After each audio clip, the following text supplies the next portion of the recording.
घर भाग एक, तपती दोपहर और चाचा की तरकीब। गांव का नाम था छपरा टोला और वहां के सबसे चुलबुले, हरफनमौला और जुगाड़ू इंसान थे हरिराम चाचा। उम्र करीब 55 पर दिल से बिल्कुल 25। उनकी पत्नी यानी हमारी प्यारी कमला चाची बिल्कुल विपरीत, सीधी सादी, सख्त अनुशासन में विश्वास करने वाली, लेकिन दिल की बहुत बड़ी।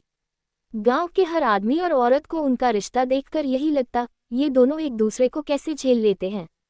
गर्मी के दिन थे, आसमान से आग बरस रही थी। चाचा जी पूरे टोला में घूम घूम कर बताते फिरते, हमरे पुरखों का टाइम में इतना गर्मी ना पड़त रहे, अब देखो खोपड़ी से धुआं उठता है। चाची कहती, काहे हर घड़ी नाटकीय भाषा में बोलते हो, घर में आकर पंखा झल लो, ठंडा लगेगा। पर चाचा कहाँ मानने वाले थे, उनका दिमाग गर्मी में और तेज चलता था। उन्होंने योजना बनाई कि इस बार की गर्मी में कुछ खास करेंगे। उन्होंने छत पर एक पुराना टायर लाकर स्विमिंग पूल जैसा बना दिया और उसमें बाल्टी भर भर के पानी डाल दिए। मोहल्ले के बच्चे आए और खूब उधम मचाया। चाची नीचे बैठी थी और ऊपर से बच्चों के चीखने चिल्लाने की आवाज सुनकर गरजी, हरिराम, घर को खेल का मैदान बना दिए हो का। चाचा हंसते हुए बोले, अरे कमला, देखो ना, हम छपरा टोला के बच्चों को इंटरनेशनल तजुर्बा दे रहे हैं, स्विमिंग पूल एक्सपीरियंस।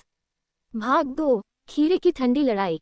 चाची को गर्मियों में सबसे ज्यादा पसंद था खीरा, लेकिन चाचा की आदत थी जो चीज चाची को पसंद हो वही चुपके से खा जाना। एक दिन चाची बड़े मन से 2 खीरे ठंडे पानी में डुबोकर रखीं और मंदिर चली गईं। चाचा ने मौका देखा और एक खीरा निकालकर चटखारे लेते हुए खा गए।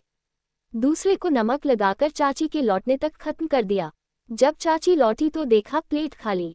हरिराम, खीरा कहाँ है? खीरा, ओह, शायद चूहा ले गया। बहुत चालाक हो गए हैं आजकल। चाची का पारा 45 डिग्री पर पहुंच गया। उन्होंने उसी वक्त ठान लिया कि अब चाचा के लिए खीरे पर लॉकडाउन लगाना पड़ेगा। उन्होंने खीरे को लोहे की डिब्बी में बंद करके ताले से बंद कर दिया। पर चाचा भी कम नहीं थे।